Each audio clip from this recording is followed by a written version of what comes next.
Ces 10 personnes représentent la population française. Cette personne à gauche représente les 10% les plus pauvres et cette personne à droite représente les 10% les plus riches. Posons-nous cette question. Qui paye le plus d'impôts? L'impôt sur le revenu est progressif. C'est-à-dire que les plus pauvres sont ceux qui paient le moins d'impôts, tandis que les plus riches versent une plus grande part de leurs revenus. Mais maintenant, ajoutons cette personne. Elle représente les 500 plus riches français. La plupart de leurs revenus ne proviennent pas de leur salaire, donc ils payent finalement un plus faible pourcentage d'impôts. Mais vous vous dites peut-être, les plus riches ne payent-ils pas d'autres impôts? Et la réponse est oui. Il existe 4 grands types d'impôts. Le premier, ce sont donc les impôts sur le revenu que nous venons de voir.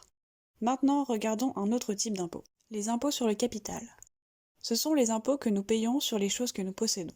Le plus souvent des parts d'entreprise ou des biens immobiliers, ainsi que l'argent que l'on en tire.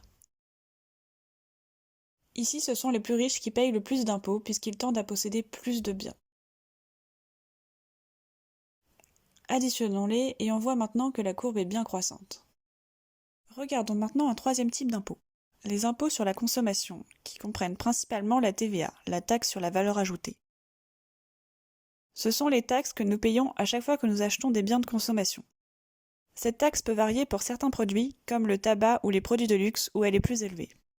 On pourrait se dire, en théorie, que les plus riches payent plus de taxes puisqu'ils achètent plus de choses, dont plus de biens luxueux et donc plus taxés. Mais comparé à la quantité d'argent qu'ils ont, cela représente au final seulement une petite portion. Alors que le reste des personnes, même les plus pauvres, ont quand même besoin d'acheter certains biens de base pour survivre. Mais pour ces gens, ces achats, ainsi que la taxe qui vient avec, représentent une bien plus grande part de leurs revenus. On a donc vu 3 types d'impôts. Le dernier, ce sont les cotisations sociales. La CSG par exemple. Ceux-ci sont souvent prélevés sur les salaires et comme ici les plus riches ne tirent pas la majorité de leurs revenus d'un salaire, les cotisations sociales représentent finalement une faible charge. Voilà donc une image plus claire et détaillée de la part que représentent les impôts selon le niveau de richesse. L'on voit que l'imposition globale que nous payons n'est pas vraiment progressive mais plutôt constante et que finalement c'est cette personne qui paye le moins d'impôts parmi toutes les autres.